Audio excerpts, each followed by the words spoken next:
அஸ்ஸலாமு அலைக்கும் மக்களே. ஸோ எல்லோரும் எப்படி இருக்கீங்க? அதாவது இன்றைக்கி வந்து கொஞ்சம் சீக்கிரமாக ஈவெண்ட்டு. நோன்பு திறந்துட்டு போக முடியாது. அதனால் வந்து நான் கிளம்பிட்டேன். இங்கேருந்து ஒரு 1 hour ட்ராவல் சென்னையிலேருந்து. JNN of engineering institute college, அந்த காலேஜு.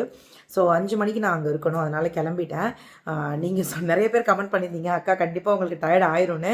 100%. ஏன் அப்படின்னா, ட்ரெயினில் வந்து 2 வாய் எடுத்து வைக்கும் போதே அந்த ஃபுட்டு எனக்கு பிடிக்கல, நல்லாவே இல்லை. ஒரு மாதிரி மசாலா நிறைய கொட்டின மாதிரி, வெஜ்ஜு தான் ஆனால் நல்லாவே இல்லை. 2 வாய் சாப்பிட்டு அப்படியே தண்ணி குடிச்சிட்டு நேற்று வச்சுட்டு படுத்துட்டேன். வீட்டுக்கு வந்து அப்படியே ரெஸ்ட் எடுத்தேன். அப்புறம் மத்தியானம் கொஞ்சம் ஒர்க் இருந்தது, கிளம்பிட்டேன். அதனால் வந்து இப்போ நோன்பு திறக்கவும் என்னால் பெருசாக எதுவும் வாங்கி வைக்க முடியாது.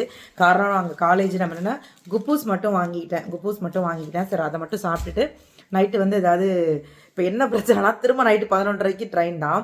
ஸோ நம்ம என்ன பண்ணலாம் அப்படின்னா, ஏதாவது நல்லதாக கொஞ்சம் வாங்கிட்டு போகணும். ஏன்னா திரும்ப நாளைக்கு ஈவெண்ட் இருக்குது. ஷகர் வச்சுட்டு நம்ம கண்டினியூவாக ஒர்க் பண்ணுறோம் அப்படிங்கும்போது நம்ம இன்னும் ஹெல்த்தியாக இருக்கணும் அப்படிங்கிறதுனால. ஸோ நீங்களும் எங்கே ட்ராவல் பண்ணாலும் கொஞ்சம் ஹெல்த்தி ஃபுட்டாக, இப்போ மேபி வீட்டிலேருந்து சமைச்சு எடுத்துகிட்டு போக முடியும்னா ப்ளீஸ் தயவு செஞ்சு எடுத்துகிட்டு போங்க. ஏன்னா எனக்கு அப்படிலாம் கிடையாது. இங்கேருந்து நானாக தான் எடுத்துகிட்டு போகணும். அதனால் வீட்டில் இருந்தால் மட்டும் தான் அம்மா செஞ்சு கொடுப்பாங்க. இங்கே நம்ம தான். அதனால் ஏதோ ஒன்று வாங்கி சாப்பிட்டுக்குவேன். அண்ட் முக்கியமாக இந்த வீடியோ எதுக்கு அப்படின்னா, நம்ம ஈவெண்ட் போகும்போது நமக்கு வேறு வழி கிடையாதுங்க. இதுதான் என்னுடைய ப்ரொஃபஷனல். இதை புரிஞ்சு கமெண்ட் பண்ணுறவங்க நிறைய பேர் இருக்கீங்க. Thank you so much. அண்ட் புரியாதவங்க லிப்ஸ்டிக் போட்டு இப்படி அப்படின்னு கொந்தளிக்க வேணாம். என்னவா, நான் ஒன்றும் குழந்தை கிடையாது. அதனால் நான் வாய்க்குள்ளே போடாமல் தான் வெளியில் போடுவேன். ஸோ என்னோடய ப்ரொஃபஷனல் அப்படிங்கும் போது நான் அதில் ரொம்ப கிளியராக இருப்பேன் அண்ட் ரொம்ப ஸ்ட்ரிக்டாகவும் இருப்பேன். எனக்கு என்னோடய ப்ரொஃபஷனல் அவ்வளவு முக்கியம்.